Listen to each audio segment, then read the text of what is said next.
When things go dark around you, that's where I'm at home. Yeah. And I think most artists are. Yeah. If the lights were on in the audience, I think I'd freak out. I think people would freak out. I would freak out. Yeah.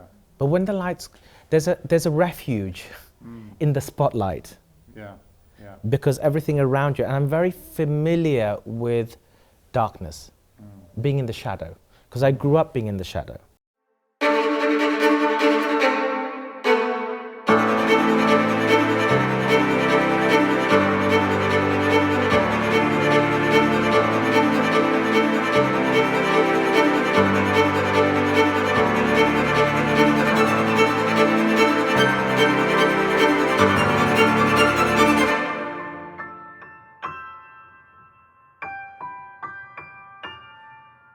So I wanted to start at the very beginning, and your first encounter with dance. And what was the first movement thing you did? I would say it was probably from other people's recollection. It was folk dance, Bangladeshi folk dance. That was really, my mother used to be a brilliant teacher. And you know, she just left Bangladesh, war-torn, you know, it was going through unrest because of East Pakistan, West Pakistan, the battle, and then independence. So she just lived through the horrors of that. And I think it wasn't just my mother, but there were aunties, but they're not real aunties, but they're just like aunties. Yeah. And they used to... Unofficial aunties, yeah. Who would sit around. This was my upbringing, where they would sit around sofas and they would be guiding me. None of them could dance, except my mom, but they were all had an opinion about how I should do it and how I shouldn't, because they felt this importance to pass down perhaps what they lost because of the war. Yeah. And the best way they felt that we could retain it was through the next generation. And the way to retain culture is through a living museum, and the living museum being the body. Yeah. And so songs, I learned to play instruments, and dance. Yeah. So that was folk dance. So Bangladeshi folk dance. Yeah. When did the kathak arrive? I think I arrived at a stage where I was distracted a lot. At the time, it wasn't ADHD, but I definitely had ADHD. And the only time I would be still, funnily enough, is in a dance class. But when I'm behind a desk, I found it really hard. Yes, okay. And it's funny because my son is the same. Yeah. He's 8 now, and he real problem being still. Yeah. But anything to do with counts or rhythm or music, that's when something focuses. But she felt she wasn't the person to push that forward. She taught me the basics. So my guru, Sri Pratap Pawar, was teaching at the Bharatiya Vidya Bhavan, West Kensington. It's a beautiful, beautiful Indian academy, dance academy, and music academy. And so I started there, really. Yeah. And I don't know, for some reason she felt being amongst other older students would really inspire me, and it did. So that was around 7. Yeah, 7 years old. So just for the general public who might be watching this, just say a little bit about kathak as a form, where it's from, and what are the essential elements of it. Yeah, so kathak is a North Indian classical dance form. It's a predominantly storytelling form, and it's been through several periods because several areas of performance. So it started in the streets, really. And that's what was so charming about it and beautiful. It's usually performed by one performer, but they also play the instrument, they also sing, and they also tell the story, which an Indian classical dancer is. We don't separate dance, theatre, and music. We're not a musician only, or a dancer only, or an actor. All three are in one body. So and in the art form. So kathak went from the streets and many places, but what's particularly interesting, it went from temple to the Mughal courts, back to the temple, and then the stage. And that transition was really interesting because you have the Islamic influence, but you also, of course, you have the Hindu influence. Yeah. But there's a very heavy rhythmic quality. A part of it is, yes. It's because of the connection with flamenco, not because of the connection with flamenco, but others who are historians will be able to say it more clearly. But there is a connection between flamenco and kathak. And of course, if my father was alive and he was sitting there right now, he would say, well, flamenco came from kathak because he thinks everything comes from India. So, yeah, everything originates from India. So you're 7 years old, and the next big moment for you was Mahabharat. I think the only big moment in my career, in my life. You mean? Even after everything after. Yeah. As a child, being a 13-year-old, I was invited to audition. I didn't know what I was getting myself into. What I entered was a philosophy, a community of people, actors that Peter had collected or gathered, who were at the height. They were the best theatrical actors in the world. And they were from different cultures, from England, from Italy, from Spain, from Argentina, from in Africa. You know, there were a collection of artists doing the Mahabharata. And that's what was really spectacular. But I think for me, why it was so instrumental and why I say it was the most pivotal moment of my life is because I was 13, it shaped the way I saw the world and the relationship to art, to my life. Because I so wish, I wish there was an off button in my son, you know, where there could be an off button because he talks all the time, but there was no off button in these actors. Everything, because I was surrounded by these people who are always talking about art, even when they're talking about croissant. And I'm like, this is weird because they're seeing no, you know what? How would Bhishma pick that up? If there was a croissant, how would that character? And that's They're always on. Yeah. That's an artist. It's not a job. That's what I'm saying. It was never but it was about 20, 30 of us. He carefully selected that group of people. It was a philosophy and an approach. And so the way I approached art is due a lot, not just to Peter, but to the whole team. Yeah. And as a 13, that's why I was saying earlier, when I was doing the interview for NYDC, it's so instrumental when young people have the opportunity to be with artists who are immersed in their form. It just, something rubs off on them. And Peter was that for me. Yes. And what was he like as a human being? I mean, I have a very specific viewpoint. I met him as an adult, but as a child, he was okay. He was nice. He was very, very graceful. The one thing I got annoyed at the time was he would be at the top of the theater, and the only person he would beckon is me. But at the time, in the rehearsal, he would stop the rehearsal and say, and I would come running up the stairs thinking, oh my God, he selected me. He's going to say something. And he would whisper to my ears, Akram, could you take 2 steps to your left? Is that it? Yes. And then I'd roll down, have to go all the way down. So that's my experience with Peter. But what I mean by that was I wasn't ready for deep conversation. I'm a 13-year-old, but I still am not ready for that. I'm just learning. You know, I've the company for 22 years with Farouk and the whole team, but I spent the first 20 years of my career, of the company, learning about the craft of choreography and what the voice is. And then after 2020, I would say I'm now going to spend the next 20 years understanding what I've learned. So really at the time, those 2 steps, what he meant, what I realized was he was choreographing. He wasn't just, he knew I wouldn't process deep philosophical stuff. He was telling you where to stand. Yes. But funnily enough, later, at the end of the show, he always used to come back and explain why he asked me to stand there. So he wasn't irresponsible. There was something very beautiful about the way he would come back after a show and he says, do you know why I asked you to stand 2 steps to the right? And my reaction would be, because you wanted me to do some exercise to go up and down? And he said, no, it's because the person behind you is saying something that you need to listen to, but in order, so it was all about where do you position, especially with actors, because also it's the voice. Yeah. So it's a different kind of approach to dancers.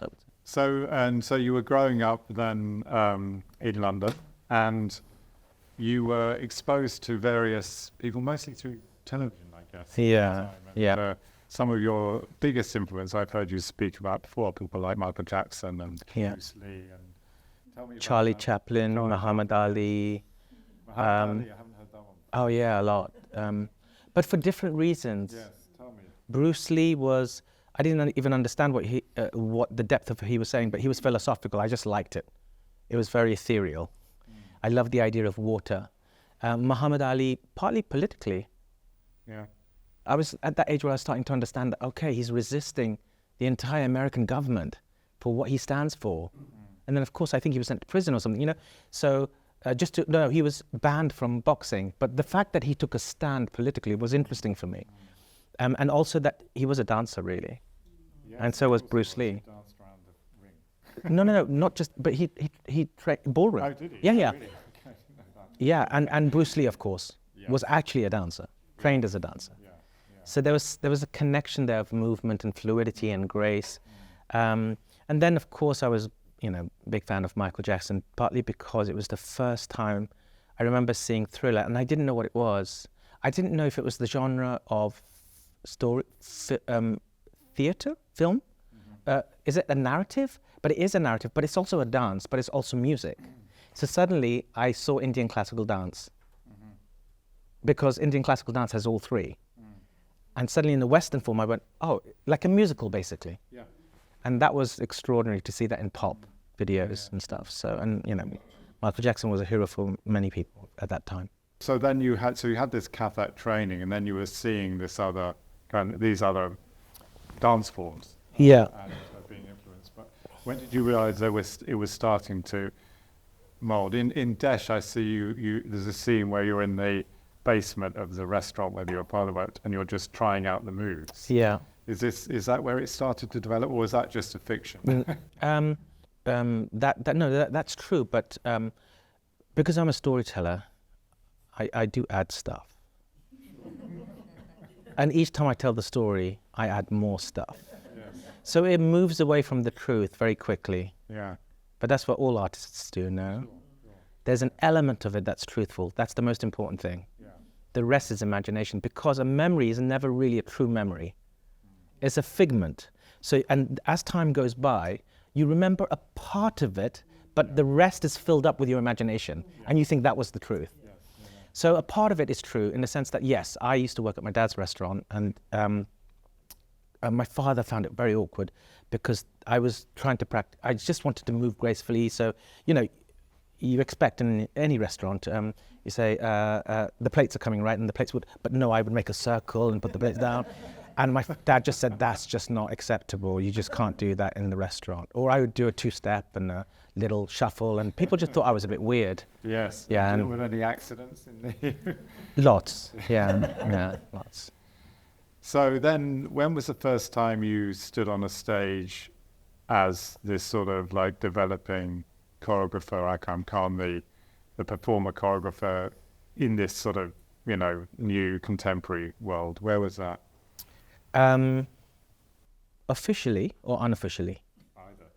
Unofficially, above my dad's restaurant, where my sister and I had, cardboard boxes. Yeah. They would contain curry powder and, loads of stuff. They were just boxes. And so we would make stories out of it. So that was my stage. The stage was anywhere for me, so long as I could tell a story.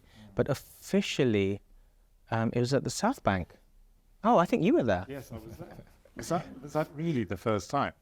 No. The truth soon changes. No, but it was I wowould say it was one of the most important moments of being on a big stage. Yeah. Because I was with, you'd invite Kevin Volans. It was Kevin Volans' evening, Jonathan Burrows and myself. Yes. I was performing with Jonathan Burrows. It was such an epic thing for me. It was amazing. And Kronos Quartet were there. They were performing. So it was just, and then there's this unknown brown man who was and Jonathan gave me equal kind of status. There was such a generosity with him. Trust. He gave me a trust. But before then, Val Bourne and Gregory Nash, I was at Dance Umbrella. That's right. In Cochrane Theatre.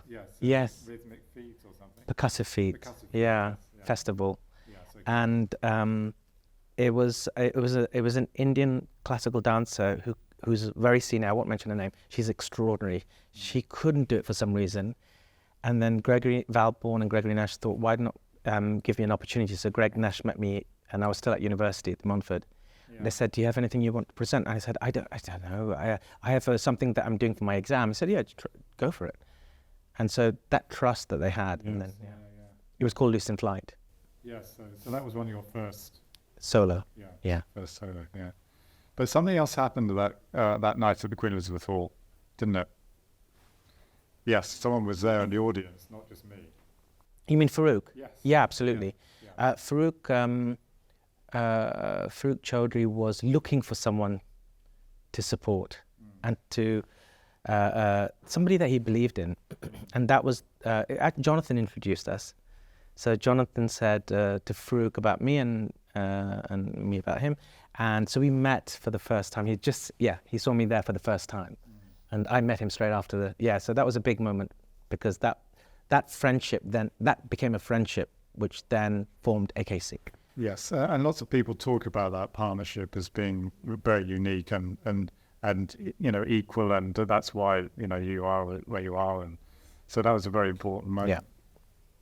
So then the next period, you were at South Bank, doing various pieces with Anish Kapoor, and you started to really develop the work in that period. Yeah.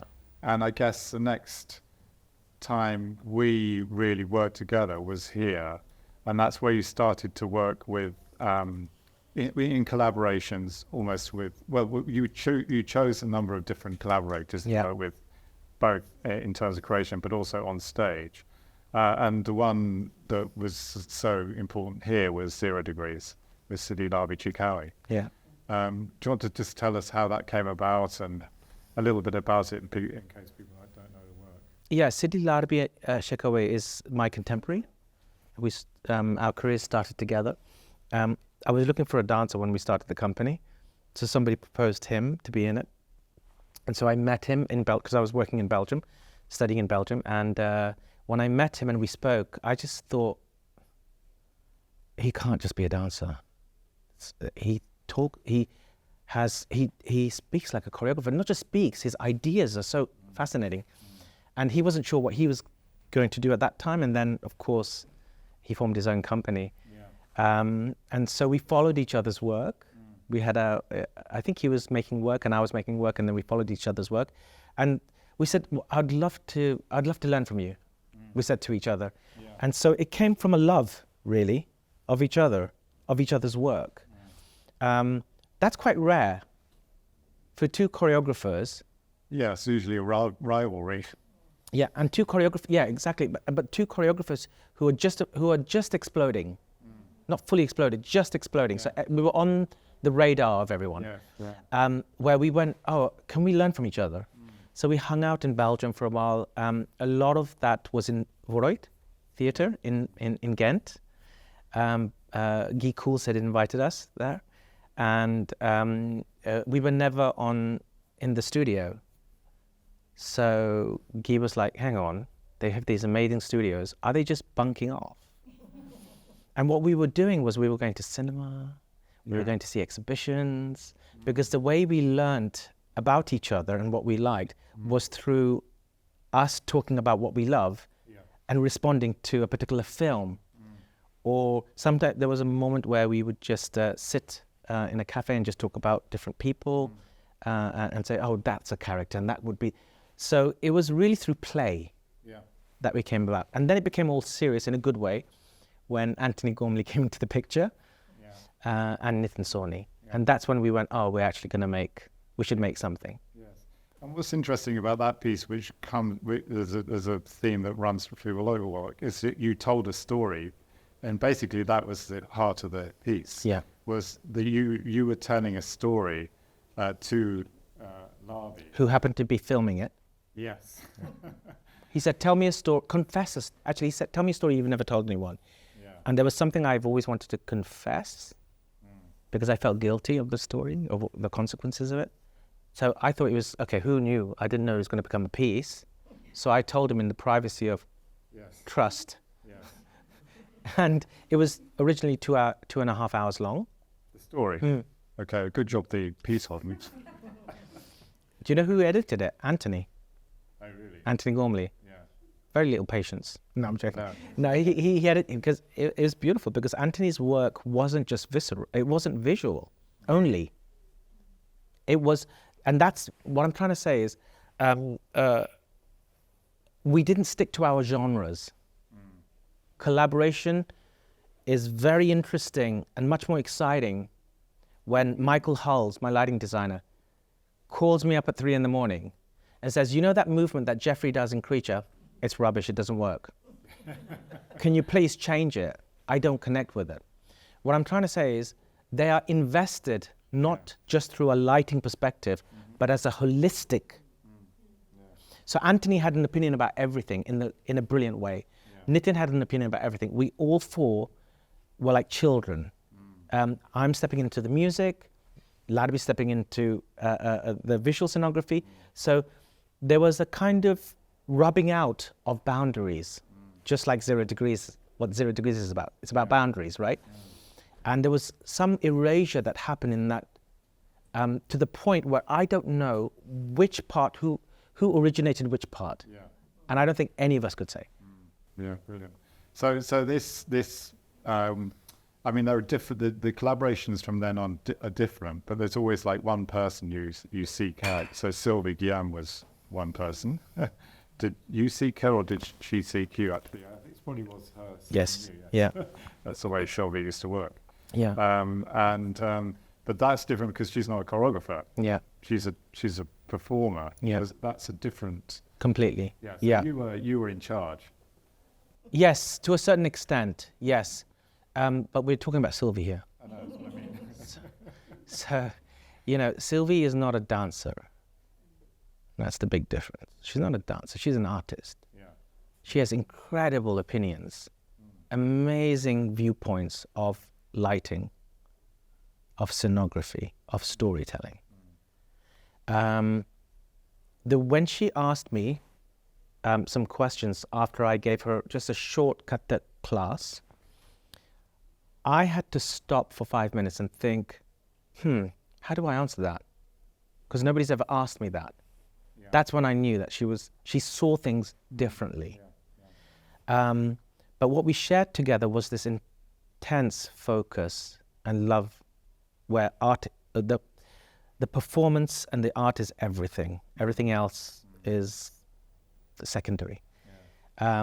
And yeah, she approached me at South Bank actually. I was performing at the South Bank and Farouk came backstage and he said, oh, Sylvie's in the audience.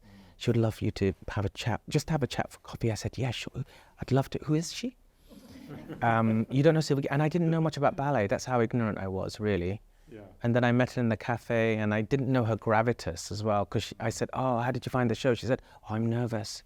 I said, nervous? And she said, yeah, God, man, there's so much to learn. And I fell in love with her already. Somebody who says that, right? And then, of course, you go and do your homework and people are laughing. You don't know Sylvie Guillaume. Like, you don't know this person who changed. A totally different world, I guess. Yes, but it's different to the ballet dancers now. As I said, I was ignorant. You don't have to be from a different world. Why didn't I know visual artists? And so maybe that's something to do with my training, right? And the people who trained me. Now there's so many teachers who say, go out and see everything. Yeah. You know, I don't watch dance a lot. Do you know that? I watch theatre. Yeah. And I go to visual arts. And I go because dance is so close to me. Of course I go and watch dance, but the majority of things I watch is from cinema. And from theatre and from visual arts, and so it's a different genre because you learn about movement in a different way. Yeah. The next, I guess, big moment I mean, you're making these collaborations, Israel Galvan, others, Julia Panoche, and then the Olympics came up after as an opportunity. Yeah. And again, it was Danny Boyle, wasn't it? Yeah. Who approached Yeah. you At Sadler's Wells. Yeah. At Sadler's Wells, yeah. And that must have been like a wonderful opportunity, but quite daunting in the sense that, I don't know how many, 50 million people watched it live or something, even more, I don't know. I think more, yeah. That's what I heard, yeah. And, were you sort of like thinking, were you terrified or were you excited? No, up till the point I got on stage, the space, on that night, I wasn't terrified. Because, in my head, I'm like, well, I can't see those people. Yes. They're all on TV. I mean, they're through the TV. I can't see them, so why worry about it? Yeah, there's a few people in the stadium, though. 80,000, yeah. Yeah, that was large, yeah. Probably your biggest crowd. Yeah, that was. That was. But I think, I'm, when things go dark around you, that's where I'm at home. Yeah. And I think most artists are. Yeah. If the lights were on in the audience, I think I'd freak out. I think people would freak out. I would freak out. Yeah. But when the lights, there's a refuge in the spotlight. Yeah. Yeah. Because everything around you, and I'm very familiar with darkness, being in the shadow, because I grew up being in the shadow. Bullied a lot. I wasn't a mathematical person. Everybody went to private school, and all the Bangladeshi kids went to private school. All of that. So nobody spoke to me really. I never got into sports. Nobody chose me. So I became comfortable in the shadow. So I'm not afraid of darkness around me. Actually, if anything, I feel more refuge to be in the light and the darkness around me. That construction is very comfortable. If the lights were on and I could see 80,000 people, that would be scary. Yeah, sure. But you know what was really scary? The moment when 80,000 people went silent. That's scary. Because it's terrifyingly loud. The silence. It's I always say the last ritual of humankind right now, I thought it was eating as a family. But my kid's got an iPad, my daughter's got an iPhone, my wife's got the remote control, and I've got something as well. So we're all got something, but we're in the same space. Yeah. But we're not truly present together. But we're eating in the same space. That's it. That's all that is. But we're in different time zones. We're in different realities, right? Yeah. I thought that was the last ritual. The last ritual is when you buy a ticket. Now you make a contract, and that contract is I will give the space, that's on stage, 2 hours of my entire time. Focus. Yeah. So the stage is not sacred. It's the 1,500 people who are giving that focus and silence and stillness to be focused. That's why we go, oh, the stage is magical. The stage isn't magical. It's the people around it that make that space magical. So I felt, I could feel suddenly 80,000 people focused at this moment. And Danny set it up. Setup is everything. He set it up with a kind of a remembrance of people who were lost in the terrorist bombs and people who had passed away. And so there were images. So everybody naturally went silent. So that was really terrifying. Yeah. Yeah, so Bill Forsyth did a very clever thing here with a quiet evening of dance, where the first half was total silence. Yeah. And he kept the house lights on. And I said in the dress rehearsal, Bill, the house lights, we left them on. And he said, no, that's because I want the audience to share the silence. Beautiful. But if you go into darkness, you can cough, and if you shouldn't be seen, then you're part of the contract. Yes, beautiful. It's smart man, as are you. The next thing I just wanted to talk to you about was the way of working, and there's two aspects of that. One is that you have some very long-term collaborators. I mean, it's not always the same people, but there are people you go back to, and it's almost like a family of people around you. Michael Hulse, Jocelyn Pook, both worked on this one. It's in Ruth Little as Dramaturg, Avon Koo. You're quite loyal. Or is that the right word? What is it that means that you are working with the same people so often? I work with them because they're truthful to me. They're they have no filter. You know, as I said, Michael will call me up at 3 a.m. and say, "Oh, that material is." Yeah. I keep people who don't fall into making me feel good. I keep those people out. And I, like Maven we're very close in the sense that he is my constant companion. Just explain what Maven does. Well, it's hard to explain what his role is because he does so many things with us. He's my creative associate, we call him. A creative, but he's much more than that because, you know, I don't have patience with dancers. I'm more interested in the story and the structure, but that's half the thing. The other half is the conviction and the process that the actors, the dancers have to go through to arrive at that place. And that process is laborious and it's hard because you have to convince some of the dancers, you have to inspire them, you have to guide them, you have to tell them off sometimes, you have to push them, you have to back off. And each dancer, you have to deal with differently, right? So I don't have that complex ability to be able to do that, or the patience, or the skill set. I think it's really important as artists, or as anybody in a privileged place, is to know and be honest with what you're not good at. That's the hardest thing, right? Yeah. I know I'm not good at it. You know? So get the people that love and can teach you something about how to do it. Yeah. So, you know, literally all my work would fall to pieces if Maven wasn't around. Yes. Literally, because I don't even know, once I've signed it off, I'm viewing it structurally, like I can't even see my work emotionally. I mean, I think I was just saying to my team today that it will be my last few, I will probably see another premiere of mine, and then I will never be there in the premiere. Really? No, I have anxiety. Look, I was sitting there in Jungle Book yesterday, and there was one person coughing on the side, and I was like, is that because of something I did? What is it? And you're constantly analyzing. It's like your children. Yeah. It's your child. And, you know, and it's not just your child. It's all the collaborators' child. Everyone, AKC, everyone. Yeah. And so you are responsible for it. So you're going, hang on, that person just looked at their phone. And so you're being constantly shoved, and the other thing is, which I hate, is I can't escape anywhere. Because my team keep putting me where I can't escape. Yeah. So I'm right in the middle of the row. Yeah. But if I was on the side, I could run away. I'm much more comfortable on stage than being in the audience. Right, I see. Yeah, sure. That was a good job you're there for your premiere if you're in it. That's all. Yeah. Are you serious?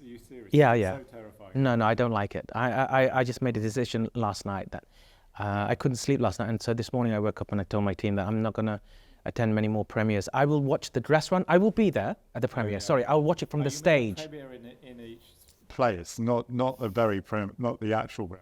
I'll be in the wings. Yes, okay. Yeah, I just won't be in the audience. That's what I mean. Yeah, sure. Yeah. Okay. Because it's terrifying to be judged. Sure. And to be amongst the judges. That's right. When you're being judged, if you're on stage, that's one thing. There's still a fourth wall. Yes, that's right. And you walk off to the wings, but you're completely vulnerable, right?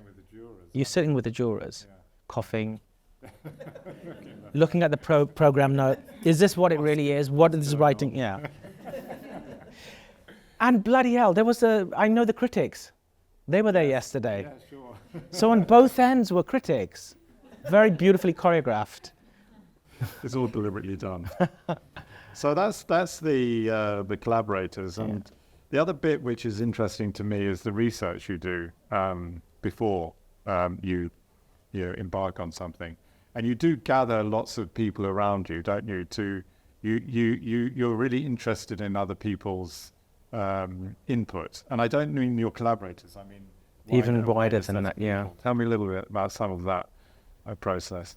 Yeah, I mean, I think like Desh or Xenos, it's a solo on stage, right? Desh is a solo, and then Xenos is a solo, but also 5 musicians. But there's hundreds of people involved, hundreds literally, because I never have an idea until there's somebody sitting opposite me. I'm not a genius like that, where somebody comes up, I come up with an idea. It doesn't happen. Alistair, sorry, what did you say? That idea, oh. And then suddenly, only in conversation, only in movement, does an idea come. Yes. It doesn't come from stillness. I just can't sit still and come up with an idea. So the more voices I have around me, the more, the cacophony of options and possibilities, you become much more stronger somehow, because it's, for example, like a cup or a glass, my interest is in the movement, and then Anish Kapoor would be interested in the way it's shaped, or Nitin might be listening to the sounds of it. We're entering the same theme or the same seed, but from a different lens. And when you have multiple lens, and you're listening and learning from the multiple lens, the concept of empathy is born.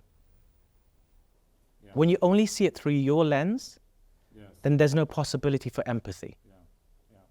And the problem is, history is written, his story is written from a male perspective predominantly, and the victors, never from the ones who've lost. So you never really get a 360 perspective of anything in history. So. But what happens then? So you have all this input, but then eventually you have to diffuse that into your own. Distill it. Yeah, right? Absolutely. So yeah. Is that an easy process, or is it something that in the end you are the author, aren't you? You decide which direction this will take. So you said 2 things. You said you are the author, and then you decide. Yes. So decide is like the editor, right, of a film. Yes. Yeah. And the author is usually the writer. And the director usually plays the in-between between the writer and the editor. Yeah. So in film, editor is God, I would say. Because they decide, unless the director works with the editor, but they decide what gets thrown out and what stays. And then the story is then experienced from the editor's perspective. Of course, depending on how large the director is, how strong they are. I would say it's like this, right? A funnel. So there's hundreds of voices, and then of course it's distilled. But to be honest with you, it's not very hard with the collaborators I work with to distill it, because I also have to take my voice out of it. When a child is born, as you know, eventually they have a voice of their own. No, Papa, I don't like strawberry anymore. I like vanilla ice cream. So the process speaks back to you. It will tell you its own truth. And it's whether it's your ego that stops. Sometimes my ego does get in the way. And sometimes perhaps I can see something that the others can't see. But at a certain point, when you start to make the work or the structure starts telling you what bit is not working, when it doesn't flow. Yeah. And we kind of generally all agree to it. So it's not very hard to distill it. But yes, there are moments where there's one car park spot. There's 2 cars. Who's going to get into that car park spot? And obviously, I make that decision of getting into that. Yeah. But it does sound like you're all 3. You're author, director, editor. No, definitely not author. You mean, it depends. Are you talking about when I make my own solos? Well, any of the work. No, the writers are the dancers. It's, they create the material. I guide them, Maven guides them, but I don't make the material. If my body's present and it's dancing in the piece, then I make some of the material. If I'm making solo, it's entirely mine. But I steal everything. I steal a lot from folk dance. Yeah, YouTube's amazing. Yes.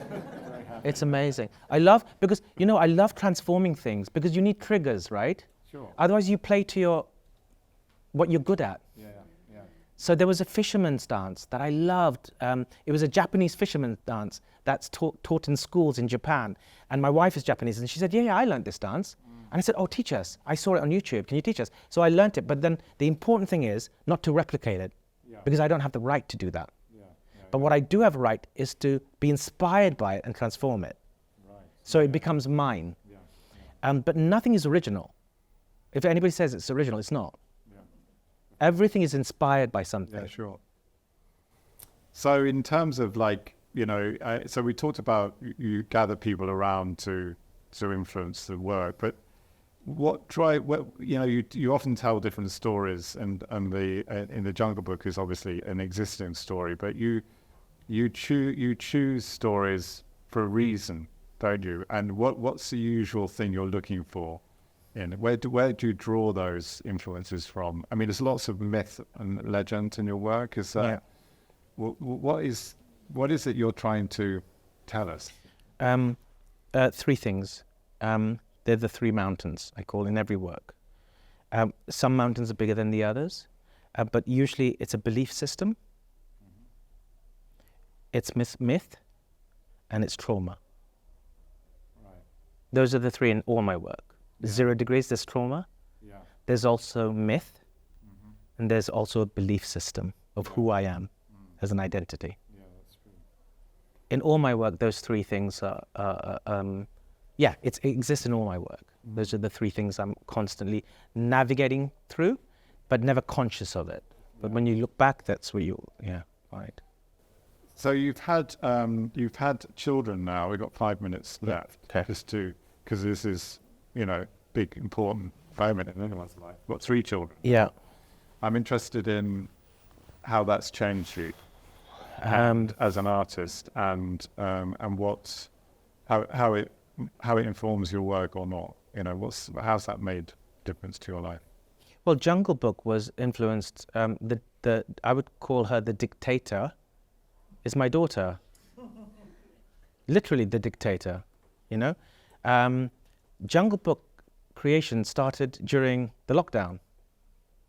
So we started Zooming, right? Zoom calls. Yeah. So all my meetings are there in my office upstairs. Yeah. So my bloody daughter sits at the back, apparently drawing, but she's such an eavesdropper that she's listening to all my meetings. Yes. I say there's other rooms. There's the kitchen, you can go to the garden, but no, she listens to everything I'm saying.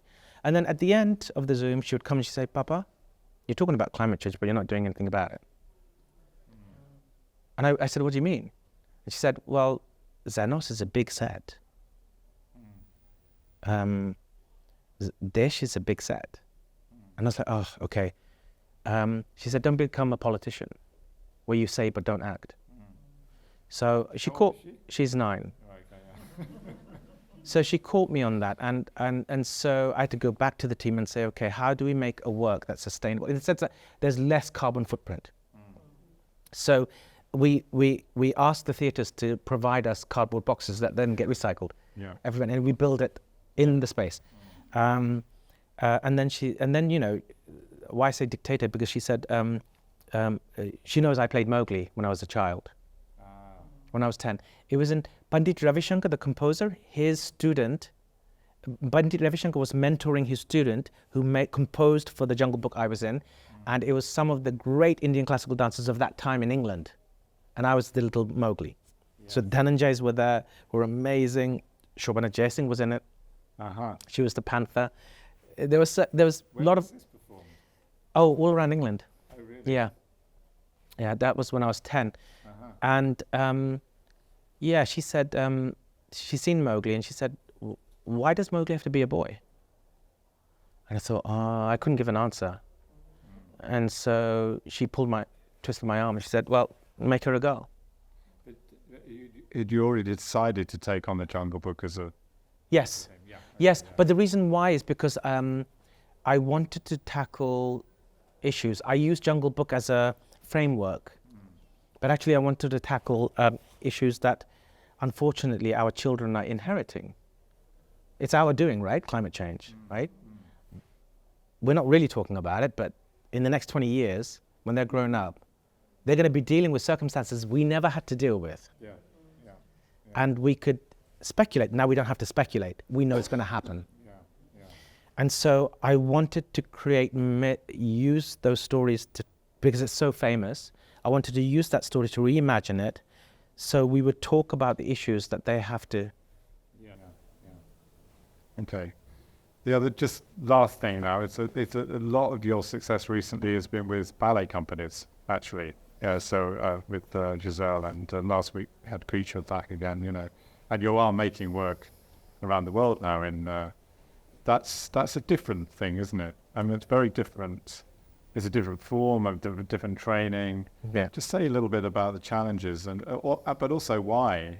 Yeah. You like doing it, because you must like doing it, because you're now, Yeah. they go, people want. I